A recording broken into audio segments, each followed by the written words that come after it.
또 은혜로운 찬양 감사드립니다. 시편 하나님의 백성들이 믿음 가지고 살아가면서 기쁠 때 찬송하고 또 슬플 때 기도한 그런 내용들일 것입니다. 이러한 시편의 여러 특징 중에 하나는 머리글입니다. 이 머리글이란 각 시편마다 첫머리에 이렇게 대괄호 모양으로 표시를 해둔 것으로 어떤 이는 표제다 그렇게 부르기도 하고 어떤 분들은 시편의 제목 등으로 부르기도 하지만 정확한 명칭이라고 할 수는 없습니다.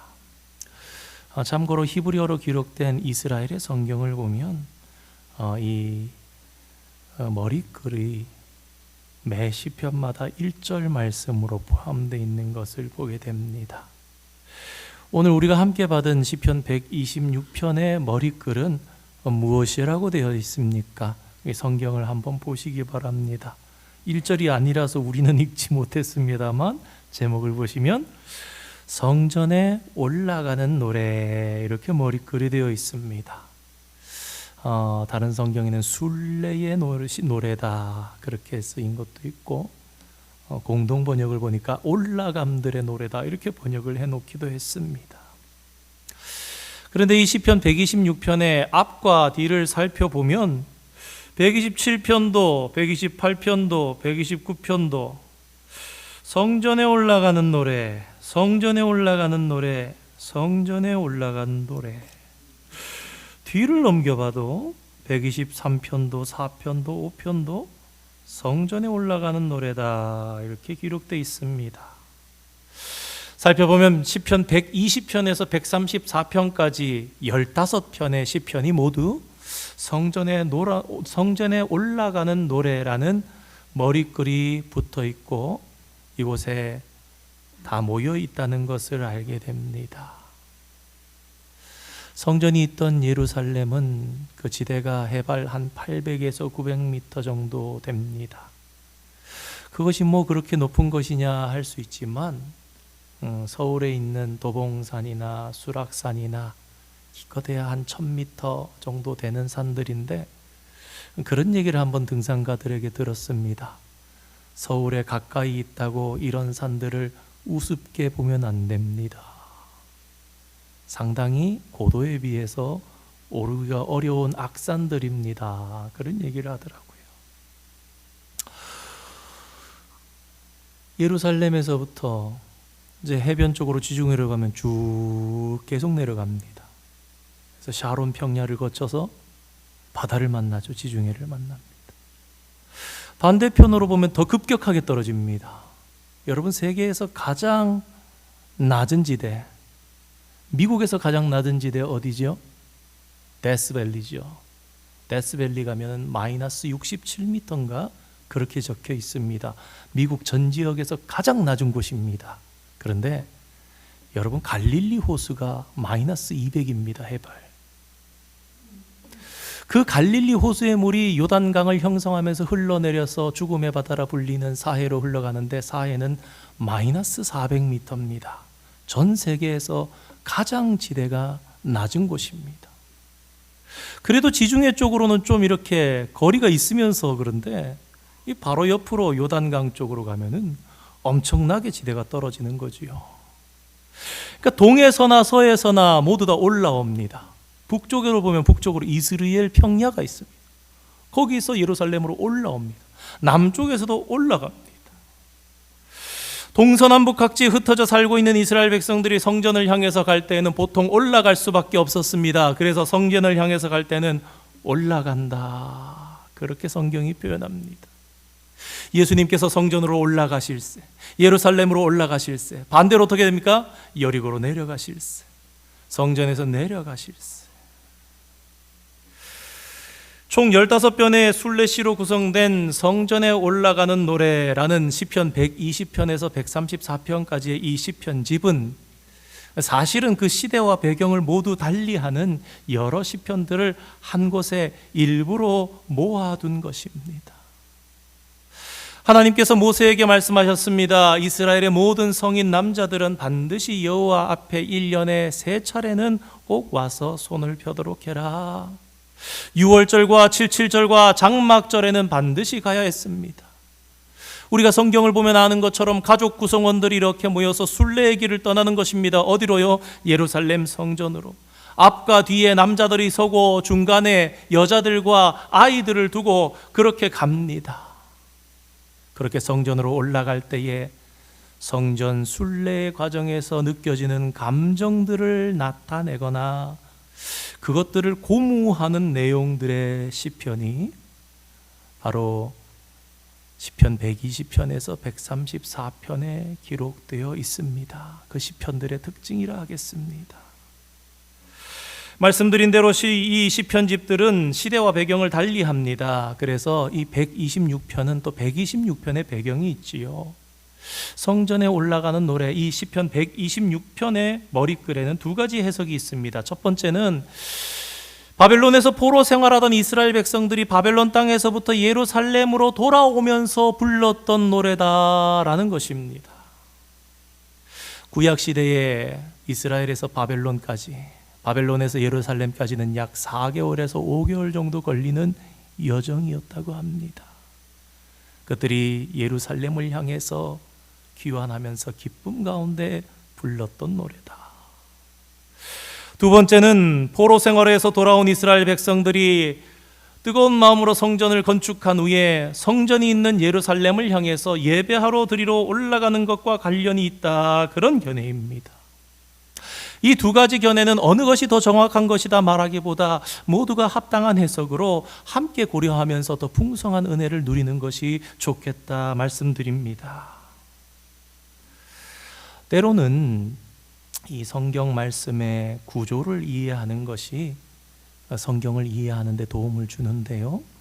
오늘 본문 시편 126편도 그러합니다. 이 시편을 잘 이해하기 위해서는 1절에서 3절까지의 말씀과 4절에서 6절까지의 말씀, 2덩이로 구성되어 있는 이 시편의 말씀이 앞뒤로 어떤 관계를 가지고 있는가 이해하는 것이 필요한데요.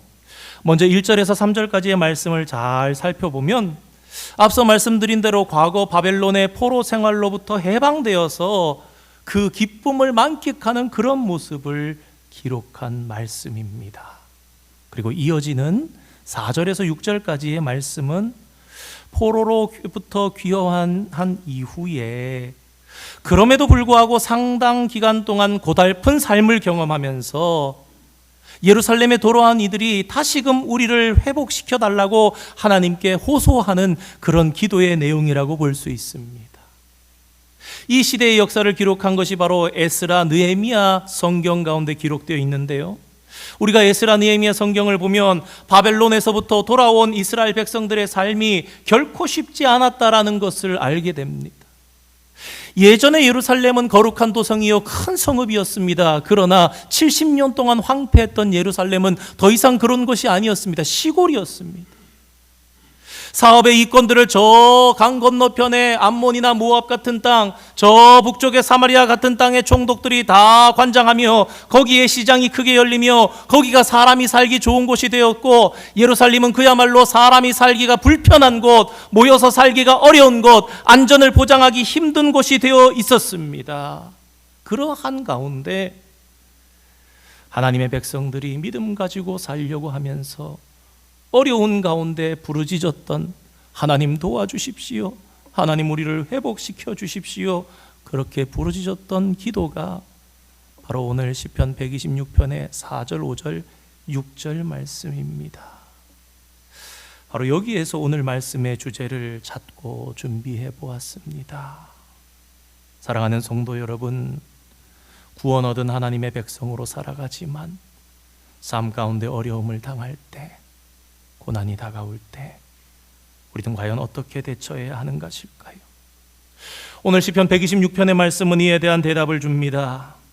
처음 우리가 예수를 믿을 때에는 우리는 감격하며 눈물 콧물을 쏟으며 하나님께서 베푸신 구원의 은혜에 감사했었습니다. 그 크게 두 가지 이유일 것입니다. 첫째로 하나님께서 나를 얼마나 사랑하시는지를 깨달았기 때문이고, 둘째는 지금껏 그렇게도 끔찍하게 사랑하고 생각했던 나라는 존재가 얼마나 죄가 많고 얼마나 못난 존재인지를 깨달았기 때문에 감격하고 눈물을 흘리며 죄송스럽고 회개를 했었습니다.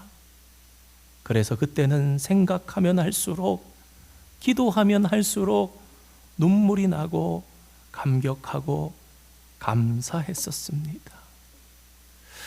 그런데 신앙생활을 하면서 때로는 나의 죄로 인해서, 때로는 환경적인 어려움으로 인하여, 때로는 의를 위해, 그리고 또 많은 경우에는 마치 욥과 같이 알 수 없는 이유들 때문에 고난과 환난을 당하는 그런 인생의 때를 만나게 됩니다. 그러한 때에 과연 신앙인 된 우리들은 어떻게 믿음을 지키며 살아가야 하는 것일까요? 사실은 이러한 고민이 우리의 신앙의 삶에서 일상적으로 반복되어지고 계속해서 갖게 되는 고민들입니다. 오늘날에 어떤 이들은 우리가 믿는 기독교를 향해 개라는 짐승을 사용하여서 이름을 바꾸어 불러 우리를 조롱하기도 합니다. 얼마나 속상하고 가슴이 아픈지 모릅니다. 신앙이 깊은 성도에게는 정말로 가슴을 칠 일이며, 정서적으로 민감한 청소년들이나 청년들, 혹 믿음이 연약한 자들에게는 의구심마저 들 것입니다. 이런 기독교를 내가 계속 믿어야 하는가 고민이 들기도 하고 흔들리기도 할 것입니다. 과연 이러한 어려운 시대 속에서 성도된 우리들은 어떻게 신앙을 지켜나가야 할까요? 어떠한 모습으로 주님 앞에 살아가야 할까요? 오늘 함께 받은 시편 126편의 말씀을 통해서 함께 생각해 보려고 합니다. 잘 생각해 보면 오늘날 성도들과 교회가 당하는 고난은 마치 바벨론 땅에서 포로의 기간을 보냈던 이스라엘 백성들이 당했던 고난과 닮은 면이 제법 많이 있다는 것을 깨닫게 됩니다. 이스라엘 백성들이 우상 숭배와 정의롭지 못함, 사회적인 약자에 대한 억압을 하고 하나님의 계명들을 어김으로 말미암아서 나라가 망하고 포로로 사로잡혀가서 치욕과 멸시와 고난의 시간을 보냈던 것처럼, 한국 교회와 성도들이 당하는 고난의 대부분은 사실은 우리가 하나님의 말씀대로 살지 못했기 때문에 당하는 것들이 대부분입니다. 굳이 예를 들 필요는 없겠지만, 대형 교회들의 세습 문제로 인해서 교회의 위신이 땅에 떨어지고, 돈 때문에 교회 문제가 언론에 끊임없이 보도되기도 하고, 물론 그 중에는 이단이면서 교회 이름으로 활동하던 이들도 있어서 함께 부추기기도 하겠지만, 성직자의 부정직함과 성추행 같은 문제도 심심치 않게 터져서 오늘날 교회의 위신이 추락하는 실정입니다. 교회 안에서 교회 밖에서 개혁을 외치는 수많은 외침이 있지만, 그럼에도 불구하고 변하지 않는 교회를 향해서 교회가 자정 능력을 잃어버린 것이 아닌가, 그런 탄식이 나온 지가 오래입니다. 그런데 성도 여러분, 정말로 교회와 성도들에게는 희망이 이젠 없는 것일까요? 오늘 시편 126편에 기록된 하나님의 말씀을 보면 그렇지 않음을 우리가 깨닫게 됩니다. 그렇습니다. 오늘 시편 126편의 말씀은 오늘날 우리들에게도 소망을 품게 하는 그런 말씀이 됩니다. 오랜 세월 동안 우상 숭배로 말미암아서 나라가 망하고 수많은 백성들이 먼 나라로 포로로 끌려가 버린 이스라엘 백성들은 절망에 빠졌습니다. 아니, 어떻게 하나님을 섬기는 우리나라가 언어도 모르는 이 백성들에게, 아니 하나님을 알지도 못하고 믿지도 않는 이 백성들에게 망할 수 있는가 망연자실하였습니다. 그러면서 자신들을 고칠 약을 찾기가 어려웠습니다. 아니, 도대체 우리가 무슨 약을 발라야 하는 것인가? 도대체 우리가 어떻게 회복돼야 하는가? 그들의 충격은 말이 아니었습니다. 우리는 진짜 아브라함의 자손이 맞는가? 하나님께서 다윗에게 주신 영원한 언약, 내가 내 왕조를 영원히 견고하게 하리라, 정말 하나님의 말씀이 맞는가? 우리는 회복될 수 있는 것인가? 의구심들이 끊임없이 바벨론 땅에서 눈물의 삶을 살아가면서 그들의 가슴 속에 풍겨져 나왔습니다. 나라가 멸망하기 전에는 수많은 능력 있는 선지자들의 외침에도 불구하고 눈 하나 깜짝하지 않았던 유다 백성들이 이제는 어떤 희망도 존재하지 않는 것 같은 삶을 살았습니다. 그러나 그 모든 비관적인 시각은 단지 인간적인 관점일 뿐이라는 것을 우리는 성경의 역사와 유다의 역사 속에서 발견해야 합니다. 예루살렘의 멸망과 성전 파괴와 수많은 사람들의 죽음을 보면서, 그리고 포로로 잡혀가서 오랜 세월 동안 큰 고통을 경험하면서, 그러나 그 속에서 유다 백성들은 서서히 변화하기 시작했다고 성경은 우리에게 증언합니다. 특히 그 가운데 있던 경건한 유다 백성들은 하나님 앞에서 조상들의 죄와 자신의 죄를 두고 눈물을 뿌리며 오랜 회개의 시간을 보냈습니다. 대표적으로 구약의 다니엘은 자신을 포함한 조상들의 불순종의 죄를 두고 통의 눈물을 뿌렸음을 성경은 우리에게 증언합니다. 우리 함께 다니엘서 9장 3절, 4절, 5절 말씀 한번 띄워주시겠습니까? 읽겠습니다. 내가 금식하며 베옷을 입고 죄를 덮어쓰고 주 하나님께 기도하며 간구하기를 결심하고 내 하나님 여호와께 기도하며 자복하여 이르기를, 크시고 두려워할 주 하나님, 주를 사랑하고 주의 계명을 지키는 자를 위하여 언약을 지키시고 그에게 인자를 베푸시는 이시여, 우리는 이미 범죄하여 패역하며 행악하며 반역하여 주의 법도와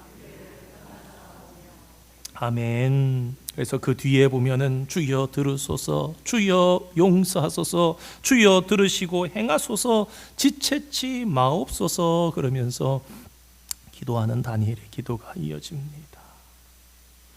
다니엘의 기도를 보면 우리는 범죄하여 패역하며, 우리 조상들은 해야 맞을 것 같은데 우리는 그럽니다. 사랑하는 성도 여러분, 오늘날 우리가 교회와 성도들이 당하는 고난 가운데 뿌려야 할 씨앗이 있다면 그것은 바로 다니엘처럼 금식하며 기도했던 통회의 눈물의 씨앗일 것입니다. 오늘날 교회가 당하는 수모의 책임을 어느 개인에게만 돌릴 수 있겠습니까? 몇몇 사람들에게만 책임을 물을 수 있겠습니까? 그렇다고 문제가 해결되겠습니까? 오늘날 교회 문제의 해결책은 다니엘이 민족의 죄악을 자신의 죄처럼 여기면서 통회의 눈물을 뿌렸던 것처럼 교회 공동체의 죄악을 마치 나의 죄로 여기며 함께 눈물을 뿌리는 통회의 길만이 교회가 다시 회복되면서 살 수 있는 길이라 생각됩니다. 여러분, 사실 다니엘은요, 유다가 망할 당시에 상당히 어린 소년이었습니다. 그러니 이스라엘이 범죄하고 패망한 것은 다니엘의 책임이라 할 수 없었습니다. 그러나 그럼에도 불구하고 다니엘은 회개 기도를 하면서 이것이 우리 조상들의 죄입니다, 그렇게 말하지 않습니다. 자신을 포함시켜서 조상들의 죄에 자신의 행위까지 포함시켜서 함께 회개의 기도를 드렸던 것입니다. 그러면서 그의 기도 가운데 한 가지 또 깨닫게 되는 것이 있죠. 의롭게 살아가면서. 왜? 주의 계명을 지키는 자, 주를 사랑하는 자를 위하여 언약을 지키시니 하나님 인자를 베푸시는 분이시니 하나님 용서해 주시고 도와달라는 거 아닙니까? 나도 범죄했지만, 우리 조상들도 나도 범죄했지만 하나님 이렇게 살아가려고 주님 앞에 애를 쓰오니 하나님 도와주세요, 하나님 지체하지 말아주세요 그러는 것 아닙니까? 이렇게 죄에 대해서 공동체적인 책임의식을 가지고 다니엘이 기도할 때에 놀랍게도 하나님께서는 다니엘이 뿌린 눈물의 씨앗을 통해서 70년 포로의 해방이라는 기쁨의 열매를 맺게 하셨다는 것을 깨닫게 됩니다. 여러분, 구약 성경 전체를 살펴보십시오. 예레미야 25장에 보면 마침내 이제 하나님 말씀하십니다. 이제는 늦었다. 이제는 너희가 포로되어 가는 것밖에 없다라는 것입니다. 그리고 그 횟수에 대해서 70년이다 그러세요. 근데 거기에 대해서 깨닫고 기도한 사람은 다니엘밖에 성경에는 없습니다. 예레미야의 편지, 예레미야의 성경을 보면서 70년이라는 횟수를 깨닫고 다니엘이 울면서 기도한 것입니다. 하나님, 제 잘못입니다. 그렇게 기도했던 거예요. 저와 조상들이 잘못했습니다. 왜냐하면 너희가 그래도 기도해야 내가 구원하겠다, 너희가 기도해야 너희를 구하겠다 했기 때문에 다니엘은 그렇게 성경에는 몇 줄 안 되지만 울며 기도하며 회개하며 눈물로 하나님 앞에 호소했고, 하나님께서는 그의 기도를 응답하셔서 70년이 참에 그 백성들을 다시금 예루살렘으로 포로 귀환될 수 있게 역사해 주셨던 것입니다. 또 우리는 제3차 포로 귀환을 이끈 느헤미야에게서도 동일한 회개 기도의 모습을 발견하게 됩니다. 느헤미야는 앞선 1차, 2차 포로 귀환 때에 예루살렘으로 돌아간 유다의 백성들이 그 땅에서 지금 당하는 수모와 고난의 소식을 듣고는 머나먼 땅 수산궁에서 금식하면서 기도했습니다. 우리 느헤미야 1장 6절 7절 말씀 함께 한번 천천히 읽어보겠습니다. 이제 종이 주의 종들인 이스라엘 자손을 위하여 주야로 기도하오며 우리 이스라엘 자손이 주께 범죄한 죄들을 자복하오니 주는 귀를 기울이시며 눈을 여시사 종의 기도를 들으시옵소서. 나와 내 아버지의 집이 범죄하여 주를 향하여 크게 악을 행하여 주께서 주의 종 모세에게 명령하신 계명과 율례와 아멘. 느헤미야는 민족의 죄악에 대해서 공동체적인 책임 의식을 갖습니다. 그러면서 우리 조상들이라 단순하게 한 것이 아니라 어떻게 말합니까? 나와 내 아버지의 집이 범죄했습니다. 앞서 말씀드린 것처럼 다니엘은 아주 어린 소년일 때 유다가 망했다고 말씀드렸습니다. 그런데 여러분, 그거 다 아십니까? 이 3차 귀환을 이끌었던 느헤미야는 다니엘 시대와도 60년에서 80년 정도 뒤의 사람입니다. 다시 말해서 다니엘이 1.5세였다면 느헤미야는 이민 2세도 아니고 3세나 4세 정도 되는 사람이었다라는 것입니다. 그는 수산궁에서 멀리 있으면서 예루살렘을 평생에 한 번도 본 적이 없었던 사람이었습니다. 그럼에도 불구하고 수일 동안 슬퍼하면서 울면서 우리 느헤미야 1장 3절과 4절 말씀, 우리 2절 말씀만 함께 한번 보겠습니다. 시작. 그들이 내게 이르되 사로잡힘을 면하고 남아있는 자들이 그 지방 거기에서 큰 환난을 당하고 능욕을 받으며 예루살렘 성은 허물어지고 성문들은 불탔다 하는지라 내가 이 말 듣고 앉아서 울고 수일 동안 슬퍼하며 하늘의 하나님 앞에 금식하며 기도하여 아멘. 유다와 예루살렘에 방문했다가 온 소식을 듣고 그들에게 어떤 형편인가? 유다 사람들과 예루살렘이 어떤가? 이민 3세인데 수일 동안을 울고 슬퍼하면서 하나님 앞에 금식하며 기도했다. 잠시 한 10분간 울어도 그래도 참 그렇게 너무나 마음이 아프구나 그렇게 생각할 텐데 이민 3세 4세인 느헤미야가 한 번도 본 적 없는 고국 땅을 향해서 생각하면서 식음을 전폐하고 수일 동안의 일이 제대로 안 잡히면서 금식하며, 그래서 왕이 보니까 그의 안색이 달라져서 네가 무슨 일이 있느냐 물을 정도로 그가 그렇게 금식하며 수일을 하나님 앞에 회개하며 간구했다. 사랑하는 성도 여러분, 느헤미야가 금식하며 통회하는 눈물의 씨앗을 뿌렸기 때문에 느헤미야 당대의 위대한 부흥과 종교개혁의 경험을 유다 백성들이 했다라는 사실을 우리는 깨달아야 합니다. 그리고 어쩌면 느헤미야 시대의 유다 백성들이 경험했던 내용이 오늘 우리가 함께 받은 시편 126편의 내용일 수 있습니다. 왜냐하면 내용과 시기가 굉장히 유사해 보이지 않습니까? 그렇습니다. 그들에게 필요했던 것은 느헤미야처럼 눈물의 회개의 씨앗을 뿌리는 일과 자신들의 잘못된 삶을 뜯어고치는 개혁의 씨앗을 뿌리는 것이었습니다.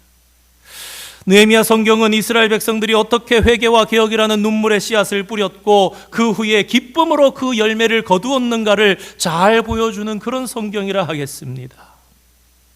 우리가 잘 아는 것처럼 그들은 먼저 성벽을 재건하는 희생의 씨앗을 뿌렸습니다. 주위의 사람들이 조롱하며 야, 여우가 올라가도 무너지겠다 그러지만 담대함으로 용기를 냈습니다. 또한 그들은 성벽 공사를 마치고 나서 7월 1일에 수문 앞 광장에 모여서 하나님의 말씀을 6시간 동안이나 서서 듣는 말씀 사모의 씨앗을 뿌렸다는 것을 또한 우리는 기억해야 합니다. 그리고 이 말씀 사모의 씨앗이 바로 저들의 삶을 바꾸는 결정적인 계기가 되었습니다. 바벨론에서 삶을 억울하게 살다가 돌아온 이들이 하나님의 말씀을 오랜 시간 동안 들으면서 자신들이 잘못한 사실이 가슴에 와닿았고 깨달아졌고 마침내 회개의 눈물을 흘리는 씨를 뿌리게 되었던 것입니다.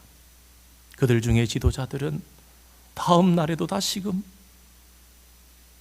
와서 에스라에게 말씀을 사모하면서 또 들려주시오, 또 들려주시오, 그렇게 말씀을 들으며 자신의 삶을 채찍질하며 되돌려서 말씀대로 행하였고 시기가 마침 초막절이 되었다라는 것을 알고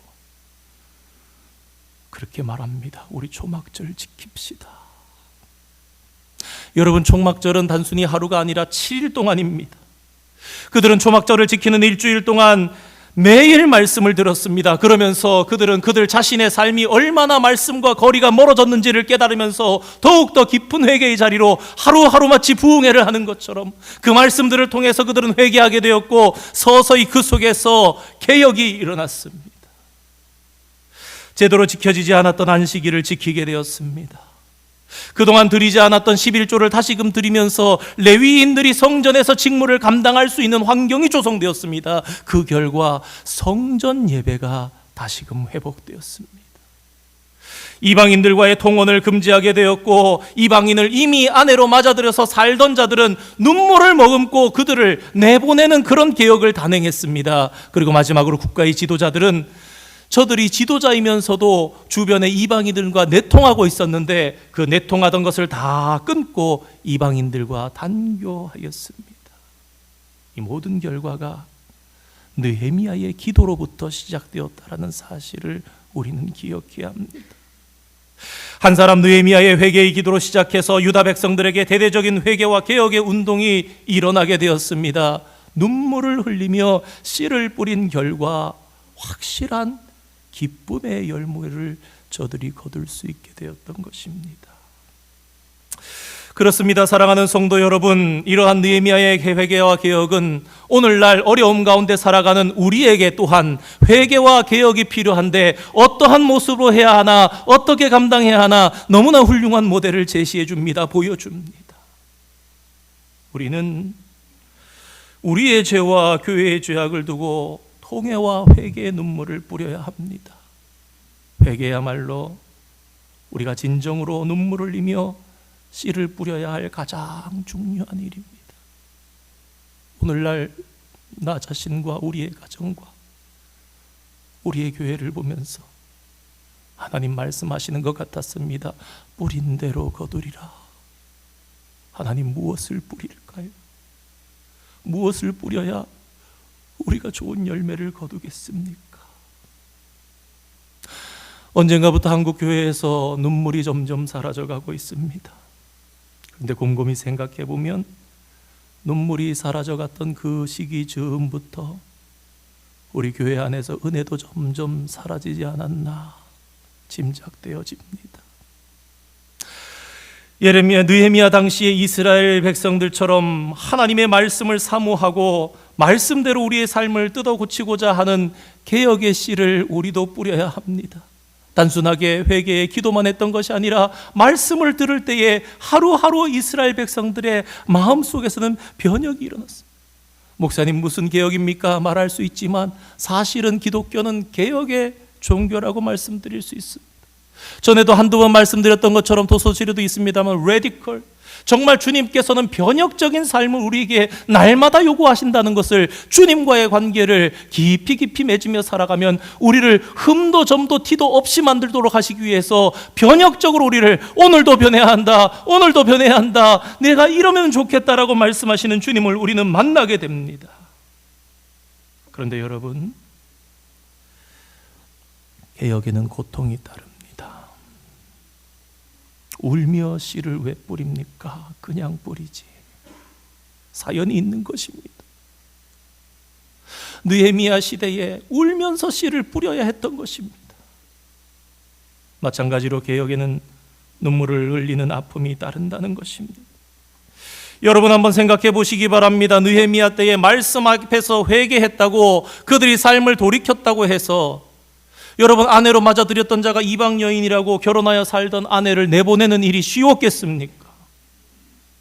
우리는 그저 말씀을 읽으면서 저들이 그렇게 했나 보다 혹 그렇게 생각하면서 넘길 수 있겠지만, 여러분, 이것을 실천하는 것이 얼마나 어려웠겠습니까? 수년 동안 살면서 내가 사랑했던 여자입니다. 그와 사이에서 낳았던 자식들이 있을 수도 있습니다. 눈물 없이 행할 수 없는 일이지만 저들이 그것을 행했던 이유는 단 하나로밖에 설명 안 됩니다. 하나님을 더 사랑해서.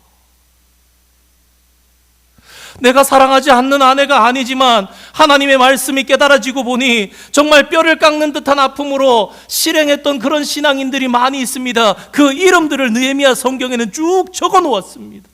결단하며 주님 앞에 주님을 포기할 수 없어서 주님 말씀대로 살아가는 것이 정말로 눈물로 씨를 뿌리더라도 기쁨으로 단을 거두는 것이기 때문에,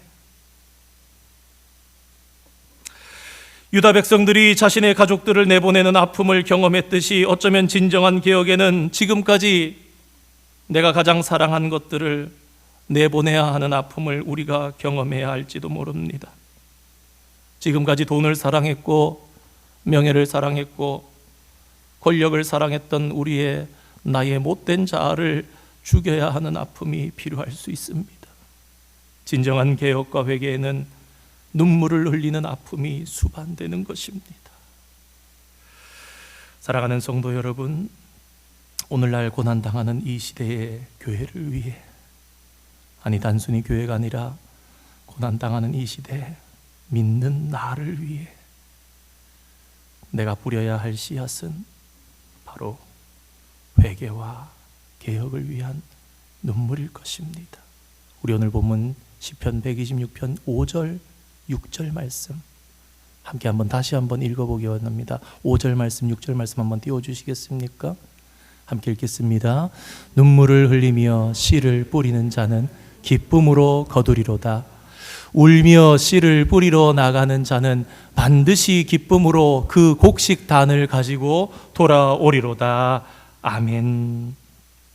울며 씨를 뿌릴 때에 마침내 포로에서 해방되어 다니엘 시대에 입가에 기쁨이 충만했던 것처럼, 느헤미야가 울며 씨를 뿌릴 때에 유다가 개혁하도록 하나님께서 도우시고 놀라운 회복을 경험하게 하셨던 것처럼, 오늘 우리도 울며 씨를 뿌릴 때에 하나님의 교회가 거룩해지고 우리 자신이 다시금 변하게 되며 다시금 위대한 부흥을 경험하게 하실 줄, 하나님께서 그렇게 하실 줄 믿습니다. 여러분, 남들을 볼 때가 아닙니다. 분위기를 살피면서 남들이 하니까 나도 해야지, 남들이 잘 안 하는 것 같은데 나도 하기 머쓱하네, 그런 문제가 아닙니다. 단순히 내가 이 시대 가운데 부흥을 경험하느냐 마느냐 그것이 아닙니다. 여러분, 이것이 바로 오늘 우리의 구원의 문제요, 나의 가정이 사는 문제라는 사실을, 하나님 나라를 변혁시키는 문제라는 사실을 기억하시기 바랍니다. 다니엘의 회개를 보시고 유다를 귀환하게 하셨던 하나님, 이민 3세이면서도 예루살렘의 황폐함을 보고 가슴 아파했던 느헤미야, 그를 통해서 유다를 부흥시키시고 거룩하게 하셨던 것처럼 오늘 저와 여러분의 눈물의 씨앗이, 회개의 씨앗이 하나님의 은총 속에서 뿌린 대로 거두게 하시는 은혜가 되어서 우리의 가정으로, 나의 거룩한 삶으로, 우리 교회에게로 돌아오게 될 것이란 말입니다. 성도 여러분, 한번 생각해 보시기 바랍니다. 다니엘이 기도할 때 하나님께서 모르셨겠습니까? 야, 그건 네 잘못 아니야. 느헤미야가 기도할 때 그거 몰랐겠습니까? 야, 너 참 이상하다. 너는 지금 이민 3세인데 네가 그런 거 아니야. 하나님 몰랐겠습니까? 그런데 말씀을 묵상하면서 진한 감동이, 깊은 깨달음이 다가옵니다. 무엇입니까? 하나님께서 그것을 기뻐하셨다라는 겁니다. 다니엘이 어린 소년시대에 겪은 일이지만 하나님, 제가 잘못했습니다 그럴 때, 느헤미야가 우리 할아버지 때, 정조 할아버지 때 있었던 일이지만 하나님, 제가 잘못했습니다, 나와 내 아버지 집이 잘못했습니다 그랬을 때 하나님께서 듣고 좋아하시고 기뻐하시고 그 눈물을 눈물벽에 담으시사 기억하시고 역사하셨고 그 시대 가운데 역사하심으로 베풀어 주셨다라는 사실이 오늘 저와 여러분의 소망이 되어서 삶 가운데 깨달아지고 실천되어지기를 원합니다. 오늘날은 시대가 좋아서 우리 찬송 중에 그런 찬송 있죠. 황무지가 장미꽃같이 피는 곳을 볼 때에. 사실은 한국 사람들 잘 이해 못합니다. 왜냐하면 그런 환경 가운데 살지 않기 때문에. 그래서 이렇게 생각합니다. 그래, 막연히 언젠가 주님께서 역사하시면 언젠가 일어나겠지. 아닙니다. 여러분, 가끔 유튜브나 이렇게 영상들 보다 보면은 사막같이 황량한 곳인데 비가 내리고 몇 시간 뒤에 꽃이 쫙 피는 광경을 보신 적 있을 겁니다.